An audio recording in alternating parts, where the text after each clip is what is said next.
So I've been avoiding doing this probably series of videos since I have so much to talk about in regards to Hatter's mentality. I've been avoiding it like the plague, mainly because it is, at least for me, a semi-difficult thing to talk about because there are so many aspects of the character and everything, and I could go into details. And basically, I have developed it to where people would think me crazy if I, with all the details and stuff that I know about Hatter's character, or at least that I've created. The basic reason that I said I was gonna do a fourth video, what, a week and a half ago, 2 weeks ago, I basically ran out of time. I know that's a sucky excuse. I did have a video done, but I wasn't happy with it. I rambled more so than I do naturally.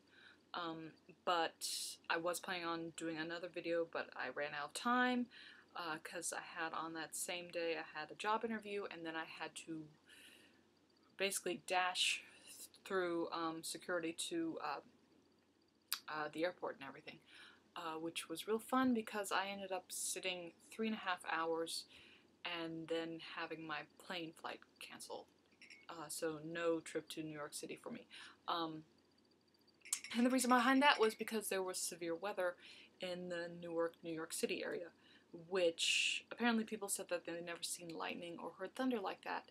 So the only person I can hold responsible for that would be Kathy Fitzgerald, Madame Morrible. Honey, you need to just work on your weather powers a little bit better.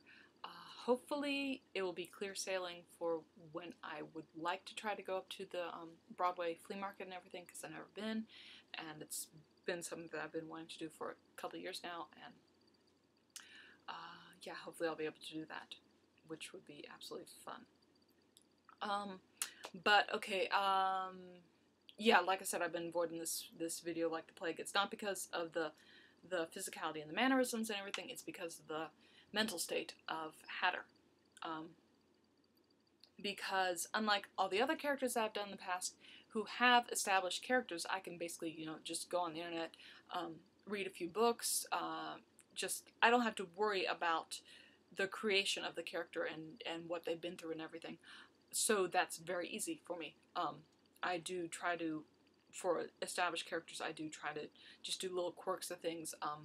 For Viper, I try to learn a Hungarian accent because she is Hungarian. Viper is a character from Captain America, so yeah, I try to do a Hungarian accent for her.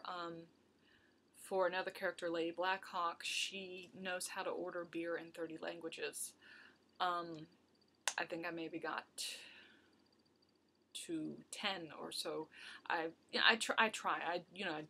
Just the basic things that make the character what they are. For Hatter, basically all I had to run on is the original Lewis Carroll stuff, which took for the quotes and sayings and just how the general disposition of that Hatter is to work off of, and then the songs, and then the whatever videos I've found of the Hatter. So really, or whatever interviews Kate's done and everything. So basically that leaves a lot for me to do with whatever I please, which is both, it's good because I can make the character my own, but it's also bad because I have to think about why she is the way she is and all the stuff like that, which if you're working with crazy people, it's really not that fun. It took a lot out of me when I was doing just a mental rundown of the character. And of course the same day I did that, I also did a mental rundown of Morris for the costume that I'm going to be working on next. But basically, okay, but I'll talk about that in the next video and everything. So for this one, it's going to be mannerisms and physicality. One of the things I noticed looking up the reference pictures is there was this one picture called All Hail the Queen, which had to be just right after Karen Mason's first song, because everyone's standing at attention, the ladies in waiting and the Hatterettes, and everyone's standing like this, or the guys are cheering and everything, and they're all essentially ramrod straight, at attention and everything, except for the Hatter, who's in the background, and she is, her hips are cocked, her weight is off one foot, her head's actually tilted, so she's giving blatant disregard to, the authority of the Queen, which is just interesting because when I was doing the fittings for the costume and everything, or even trying on the boots, the wonderful knee-high 3.5-inch heel boots that I love and everything, I would find myself, you know, standing not straight. My mom would actually have to, when she was fitting me for the train, she actually asked if I was standing straight or anything, and I found myself unconsciously not standing straight. So that's not going to be hard for me to do when I'm in that costume. I also, walking back and forth from mirrors and everything, because we do not have a big mirror in this sewing room, I stride, which is awesome because then the train in the back, you know, just billows out and it's the proper weight for that. So it's just a neat visual effect.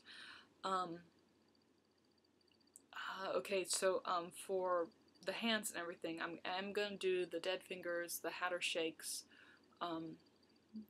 just the pins and needles sensations and everything, which shouldn't be too hard because the driver gloves I have, they're really nicely made and really fit well to the fingers, but after a while you do get a sensation that your fingers just constantly need to be flexed, or every once in a while need to be moved around because it feels like you're not getting the proper circulation, which is not the case because, like I said, they're really nicely made and they weren't cheap or anything.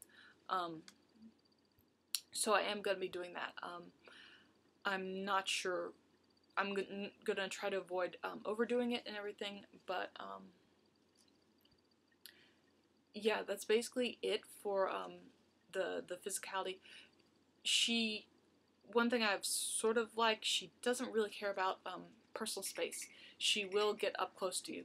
She likes to loom over people, or at least I've found in a couple of the pictures, because of the natural height of Kate Schindel and the, what, 3.5, 4-inch heels that she has, plus the at least 6 inches of the top hat. So yeah, she's gonna like to loom over people just to be the fact that she's taller than most everyone, except for one of my friends who's naturally 6'1", and she's gonna be wearing platforms and really tall hats. So that'll be fun to. I'll have to do a height comparison video with her at the Thursday meet and greet. As for the hat itself, once it's on her head, it's staying on her head. Woe be to those who try to remove it from her head, because they will be met with a cast iron teapot to the face. That's basically one of the reasons why I'm carrying around the teapot, because DragonCon will have the occasional inebriated person who thinks they're really fun and stupid. But yeah, that's essentially how Hatter would react. If anyone tries to screw with her hat or her outfit, it will be met with unpleasantness. So, which sort of gets the idea of how her mental state is she is a swift, at least in my case, if like little minor troubles, yeah, she's going to swiftly, you know, just smack you down and make sure you don't screw around with her anymore. But I will save the rest of the mental study for the next video, because we are approaching a wonderful time limit and everything. So I will get on to that video, and I'll see you in a couple of minutes, okay? Bye, guys.